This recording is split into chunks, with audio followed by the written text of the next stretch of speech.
The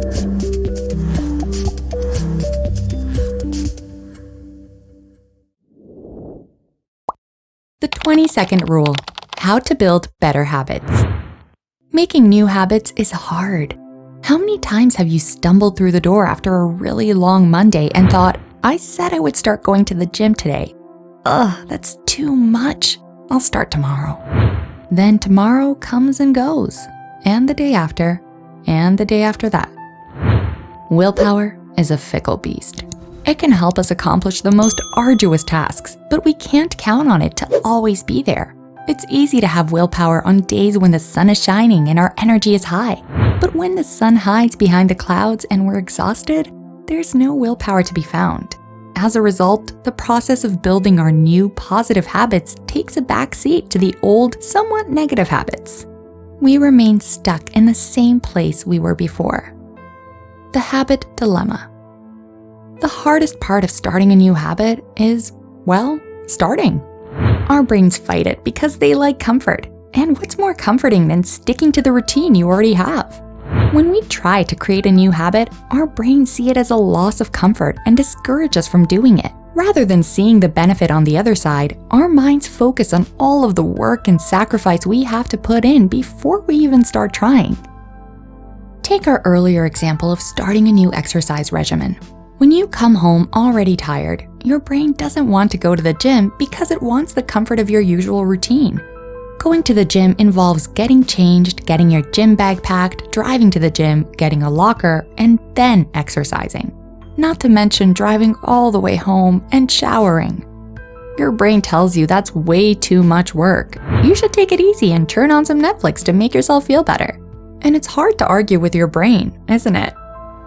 The habit solution. How do we get our brains on board with starting new habits that will benefit us in the long run? It's quite simple. We just have to make hard things easier. Okay, you're thinking, great, that's so helpful. What I mean is we have to make it easier for our brains to agree to do hard things. We have to make that starting point easier and eliminate the work to try the new habit in the first place. Back to the gym example. Instead of coming through the door and thinking about packing all of your stuff, changing, etc., what if you had a bag already packed, sitting just inside the door for you to grab?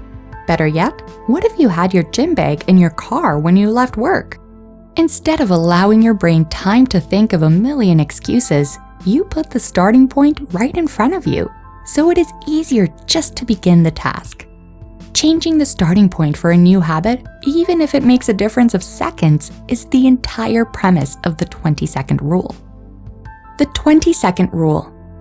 Shawn Achor, a happiness researcher, wanted very badly to learn to play guitar. But no matter what he did, he couldn't find the willpower to get his guitar out and practice, even though it was 20 seconds away in his closet. What was the problem? Achor relied on willpower. More often than not, his brain didn't want to go through the hassle of walking to the closet and pulling his guitar out. So what was his solution? He took his guitar out of the closet and put it in the middle of his apartment. The result? Achor played his guitar for 21 days in a row. Since he removed the time barrier of 20 seconds, Achor found it much easier to practice guitar and build his new habit. He made it easier for his brain to agree to do a new, hard thing by reducing the time it took to start. That is how Shawn Achor coined the term the 20-second rule, which he later wrote about in his book, The Happiness Advantage. Going forward. So if you want to build better habits, you can't rely on willpower alone. Willpower is limited and you can't count on it. You have to make it easy to persuade your brain to start the new habit. Pack your gym bag ahead of time, move your guitar to the center of the room, and save yourself those 20 seconds. With the 20-second rule on your side, you can build any good habit that you want to achieve. Thanks for watching Cerebral Life, the channel where you learn more and improve your life. See you next time.